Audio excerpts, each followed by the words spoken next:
Boa tarde a todos. Obrigado, professor, pelo convite.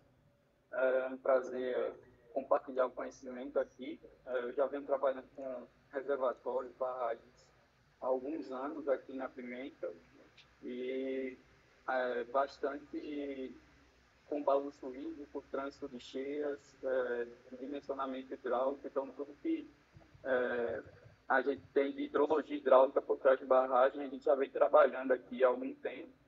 E é importante esse momento de conhecimento, assim, né? Porque é um conhecimento que o mercado exige hoje, né? Para quem deseja ser hidrólogo e trabalhar e seguir nessa linha.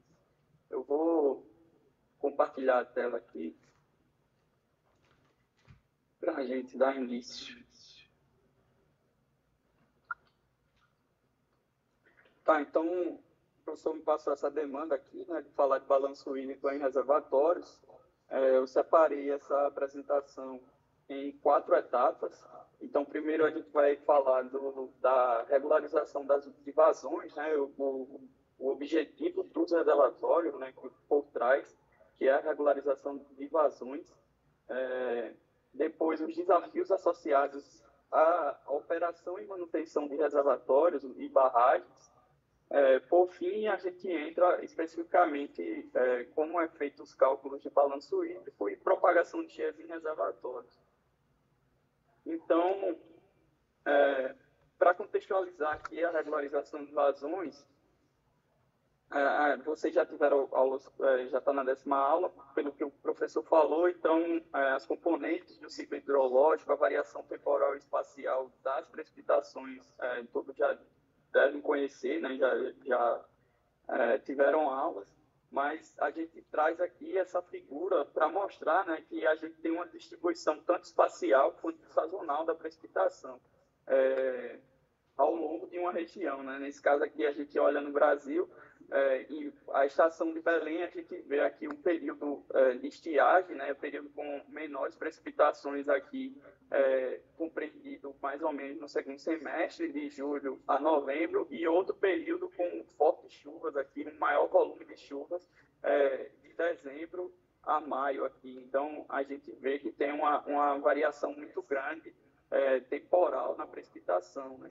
Então, se a gente pega uma outra estação localizada em outra região do país, por exemplo, a daqui de Belo Horizonte, a gente já tem um deslocamento desse período chuvoso e também magnitudes diferentes de precipitação, né? Enquanto a gente tem aqui a escala do gráfico de precipitações de Belém chegando a 420 milímetros por mês, né? Quando a gente olha para Belo Horizonte, na média, a gente chega aqui próximo, no máximo, a 270 milímetros. É claro que a gente tem hoje os efeitos das mudanças climáticas, né, que afetam essa distribuição da precipitação e a magnitude da precipitação, trazendo maiores desafios associados à gestão de reservatórios. Mas, quando a gente olha para essa variabilidade aqui de precipitação, isso se reflete também em vazão, né? Então, durante o período de estiagem, é esperado que a gente tenha menor disponibilidade hídrica, por exemplo, para a captação de água em um determinado rio. Então, a gente tem desafios específicos associados a cada um desses períodos, né? Enquanto a gente tem no período chuvoso o risco de inundações, no período de estiagem a gente tem o risco da falta de água, né, para captação e desenvolvimento socioeconômico. Então, a gente precisa abordar esses desafios de diferentes formas. Né? E uma das formas é através de regularização de vazões a partir de reservatórios.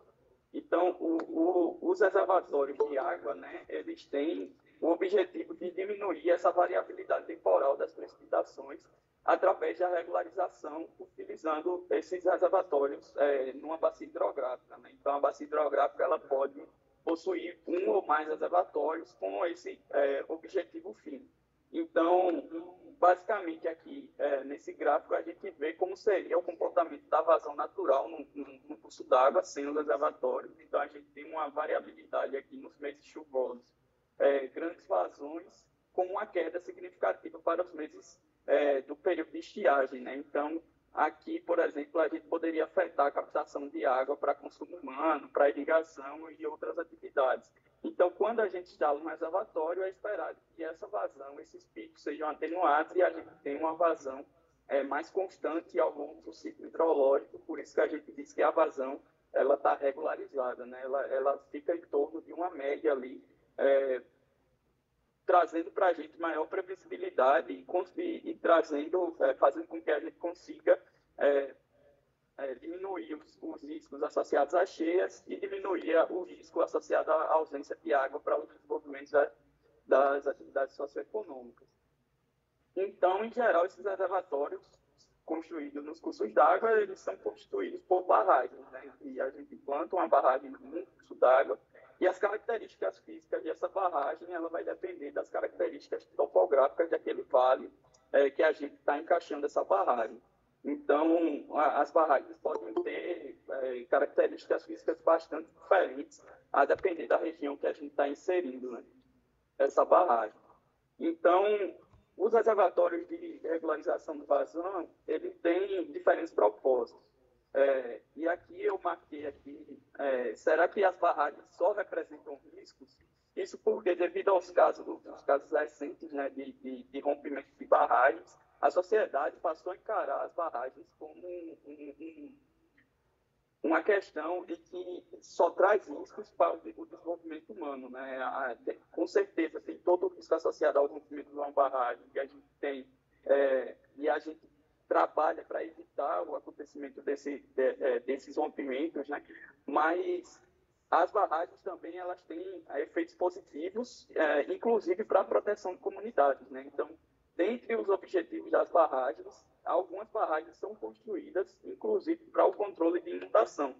Então, a barragem exerce aquele fator de regularização de vazão, fazendo com que a gente não tenha uma vazão de pico que possa inundar uma cidade, por exemplo. Então, aqui é um caso da segunda maior cheia que ocorreu na bacia do Rio Paraná, mostrada nesse gráfico, e a gente tem como seria a vazão natural aqui, afluente ao sistema. Então, a gente tem um volume, aqui uma vazão muito grande, que nas cidades que estão, que são ribeirinhas a esse rio, elas poderiam ser completamente inundadas, né? Mas como a gente tem um reservatório aqui, esse reservatório exerce o efeito de regularização de vazão e a gente tem esse pico aqui da vazão atenuada, protegendo a comunidade que está jusante daquele reservatório que ocorreu uma cheia.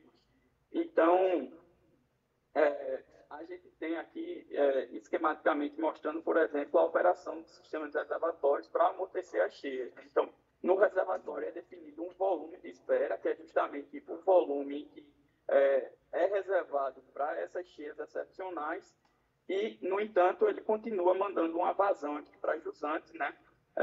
Com uma magnitude bastante inferior, protegendo a cidade que está jusante e é sujeita à inundação. Então, a gente teria aqui, como mostrado no caso prático, né, um pico de vazão, um hidrograma afluente que seria muito superior e, na verdade, o reservatório exerce o efeito de regularização e atenua esse hidrograma aqui. Só que quanto maior o volume de espera, né, se a gente está prevendo que vai vir uma cheia muito grande, a gente tem que fazer o balanço hídrico aqui desse reservatório para aumentar esse volume de espera, né? Então, se a gente quer aumentar o volume de espera, a gente precisa mandar uma vazão de restituição a jusante maior. Então, aumentando o volume de espera, aumenta a vazão de restrição. E se a vazão de restrição for menor, a gente diminui o volume de espera e aí entra as regras operacionais e as complexidades dos modelos de balanço hídrico e trânsito de cheias.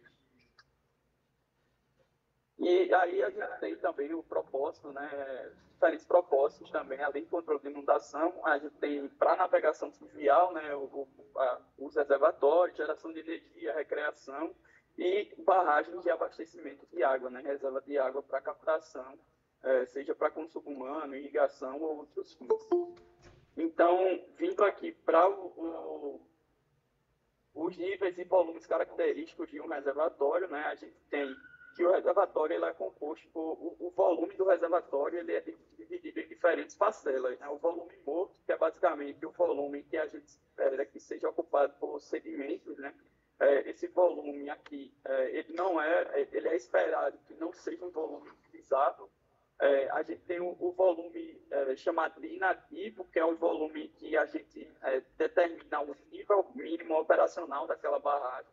Então, a barragem ela vai operar a partir desse nível, né, acima desse nível, e o volume ativo ou volume útil, né, que é o volume que a gente pode realizar as demandas daquela barragem, né, ou reservar até atingir o nível de água meta, ou captar respeitando o nível de água mínimo. E aí entra todas as questões de operação a depender do uso fim dessa barragem.